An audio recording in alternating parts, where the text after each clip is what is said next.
جنت کی وہ تین چیزیں جو آج بھی دنیائے زمین پر موجود ہے، اور جنت میں ہم انسانوں کا قد اور عمر کتنی ہوگی۔ اجوا کھجور یہ ایک جنتی پھل ہے۔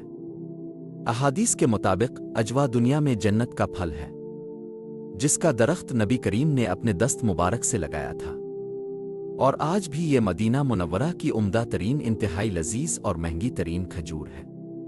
حجر اسود عربی زبان کے دو الفاظ کا مجموعہ ہے۔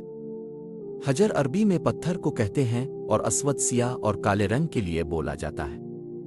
حجر اسود وہ سیاہ پتھر ہے جو کعبے کے جنوب مشرقی دیوار میں نصب ہے، اور یہ پتھر جنت سے زمین پر آیا تھا۔ نہر فرات جو براعظم ایشیا میں واقع ہے۔ دریائے فرات یہ ایک بڑا تاریخی دریا ہے۔ ایک روایت کے مطابق یہ دریا جنت سے جاری ہوتا ہے۔ یہ وہ تاریخی دریا ہے جس کو اب آخری نبی رسول اکرم نے معراج کی رات دیکھا۔ حدیث مبارکہ میں ہے اب رسول اکرم کو معراج کی رات سدرۃ المنتہا لے جایا گیا تو وہاں 4 نہریں تھیں، 2 ظاہر 2 پوشیدہ۔ اب رسول اکرم نے جبرائیل سے پوچھا یہ نہریں کیسی ہیں؟ آپ نے بتایا 2 جو پوشیدہ نہریں ہیں یہ جنت کی نہریں ہیں، اور 2 جو ظاہر ہے، ایک نیل ایک فرات ہے۔